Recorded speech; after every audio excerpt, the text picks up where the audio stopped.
I'm in the middle of trying to deal with this whole situation with my son watching these videos and not going to work.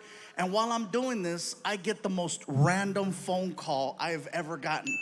My publicist calls me up and she's like, Gabe, Snoop Dogg is looking for you.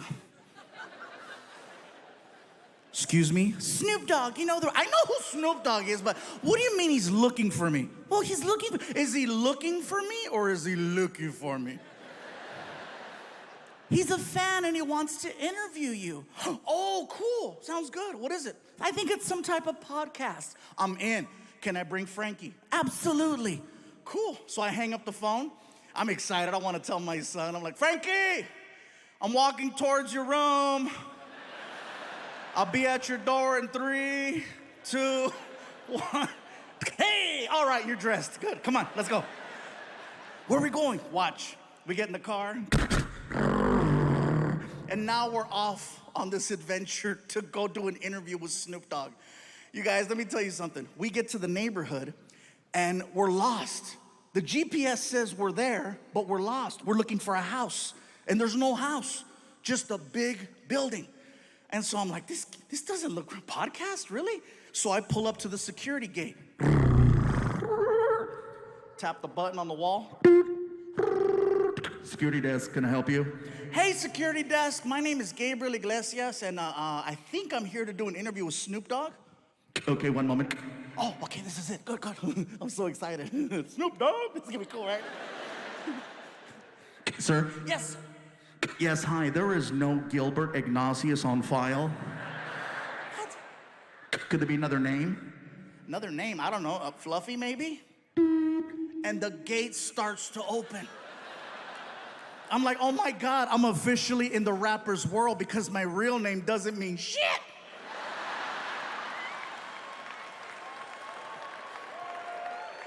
So we drive in. And we're passing all of these reserved parking spaces. Reserve. And we get to my space, which is basically an orange cone that has Fluffy handwritten on it. And a bunch of other names crossed off. So Frankie moves the cone, I park the car. We walk into the building. My publicist is waiting for me, right? And she's like, Gabe, you made it. Frankie, how are you? Listen, I just finished talking to Snoop. Wow. He is everything you think he is and just a little bit more. He is so sweet. I cannot believe he was charged with double murder. He told me to just walk you guys into the studio and he'll be right back. He said he had to go outside and get in the right headspace or something. Okay, cool. So she walks us into Snoop's studio. I'm thinking I'm there for a podcast. Come to find out, it's for a TV show. Snoop has a TV show where he interviews celebrities. Everyone in the room is waiting for Snoop to return. You can hear the small talk, you know.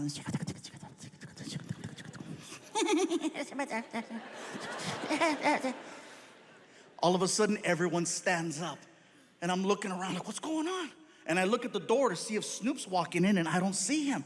And I could see my son. I don't realize it, but Snoop is entering the room through a different door. I don't realize it till like the last second. I'm like, what do you? Oh! So I jump up, I push in my chair.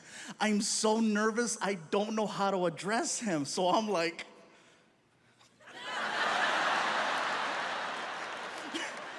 I felt stupid. Snoop walks over to me and he's so cool, you guys. He's so cool. He walks over to me and he grabs my hand. He's really strong. He pulls me in and he says, yo, what it do, baby boo? How you feel?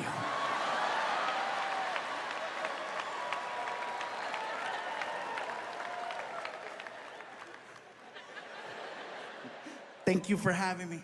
Yeah. Can I sit down? For sure. I sit down, I look over, I see my son. My son's like...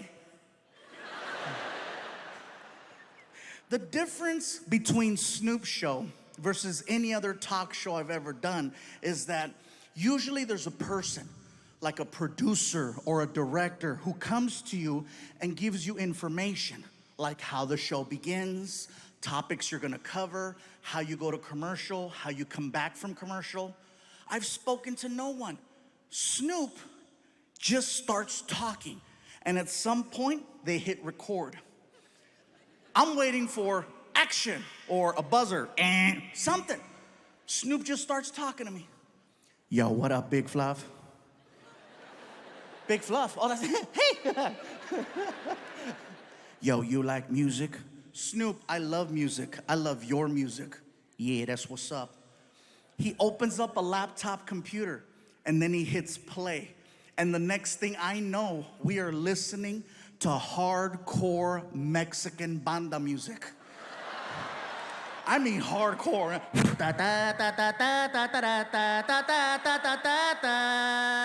And you can hear gunshots in the song.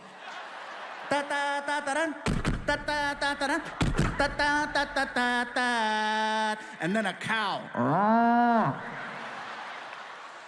And the whole time Snoop is like, I love it when he go moo. What?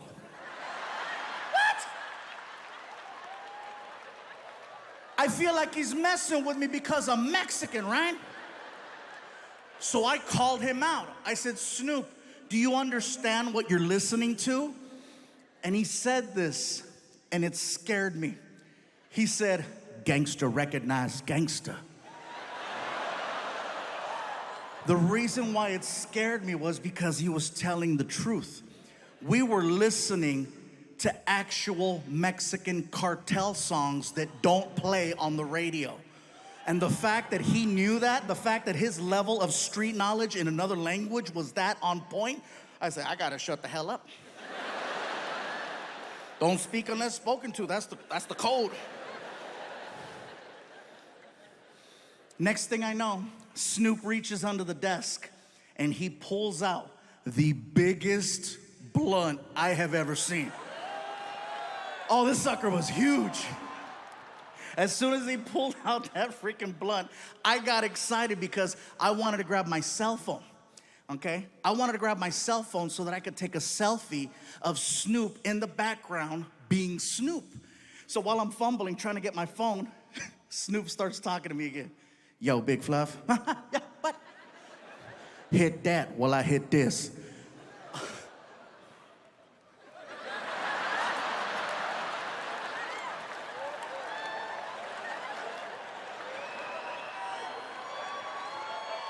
The second I went like that, all of the cameras in the room, red light, red light, red light, red light, red light. My publicist is like, no!